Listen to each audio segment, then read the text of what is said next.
सरकारी एसएसडी उच्च माध्यमिक विद्यालय रायगढ़ गजपति ठारे जातीय महाकाश दिवस पालित। गजपति जिला रायगढ़ ब्लॉक अंतर्गत सरकारी एसएसडी उच्च माध्यमिक विद्यालय रायगढ़ गजपति ठारे जातीय महाकाश दिवस अनुष्ठित हो जाइछि।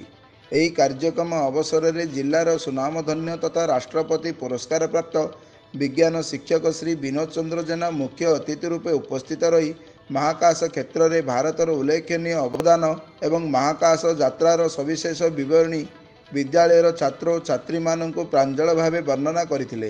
एही कार्यक्रम में विद्यालयर प्रधान शिक्षक श्री सुरेश कुमार साहुकार, एमबी आपन्ना, सुदर्शन जेना, शिवप्रसाद चौधरी, सुनंदा साहू, सस्मिता मल, दिवाकर महाराणा, सुशांत कार्जी, संतोष प्रसाद पंडा, बिरंची नारायण रथ, सुजाता पात्र, सत्यभामा वर्धन प्रमुख उपस्थित थिले।